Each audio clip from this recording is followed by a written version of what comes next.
નમસ્કાર દર્શક મિત્રો, સ્વાગત છે તમારું મારા વ્લોગમાં। કેમ છો બધા? મજામાં જશે। તો આપણે આજે તમારા માટે એક નવી રેસીપી લઈને આવ્યા છીએ, મેથીની ભાજી અને રીંગણા।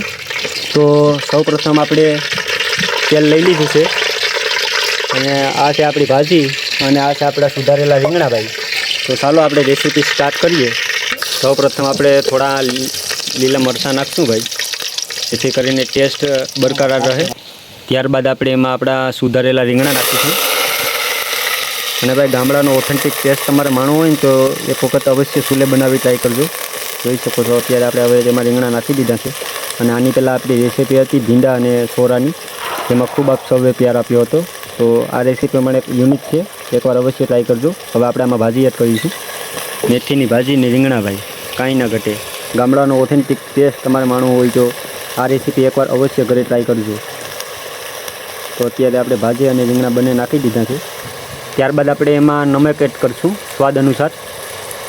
ત્યારબાદ તમારી મારી ફેવરિટ હળદર મિક્સ કરીશું।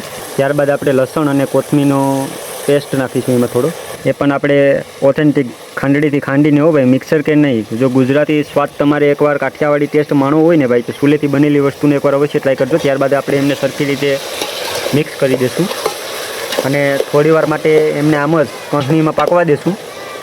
થોડીવાર માટે તેમને ઢાંકી દઈશું આપણે। અને ભાઈ વાતાવરણની વાત કરીએ તો અત્યારે કંઈક આવું વાતાવરણ છે ભાઈ, વરસાદ નથી અત્યારે અહીંયા જરાય પણ, અને કંઈક આવું વાતાવરણ છે।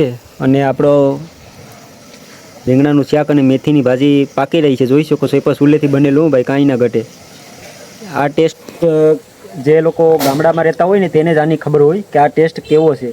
અને ભાઈ એક વખત અવશ્ય તમને કહીશ કે જ્યારે પણ તમે આવી રીતે સબ્જી કે કંઈ પણ બનાવો ને ત્યારે એકવાર અવશ્ય ચૂલે બનાવીને ટ્રાય કરજો, કાંઈ ના ઘટે ટેસ્ટમાં પણ।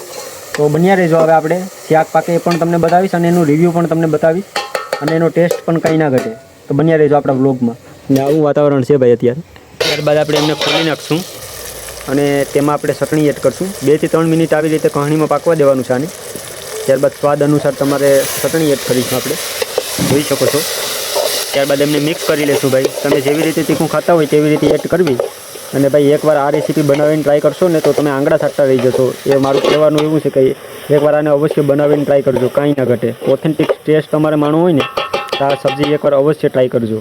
અને ભાઈ આને રોટલી સાથે ખાવાની એવી મજા આવે છે ને કે તમે એની વાત ના પૂછો। પણ અમે તો અહીંયા રોટલો વધારે ખાતા હોઈએ છીએ। ત્યારબાદ આપણે એમાં થોડું પાણી એડ કરી મિક્સ કરી લેશું। ત્યારબાદ થોડું વધારે પાણી એડ કરી અને આપણે થોડીવાર માટે એમને સડવા માટે મૂકી દઈશું।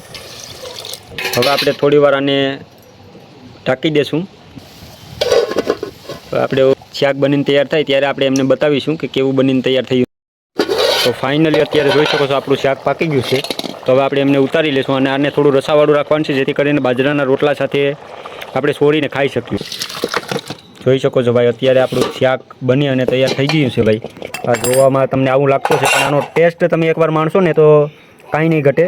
તો આપણે આને બાજરાના રોટલા સાથે મેથીની ભાજી અને બાજરાના રોટલા સાથે આને ખાશું ભાઈ, અને સોરીને ખાવાની કંઈક અલગ જ મજા આવે છે।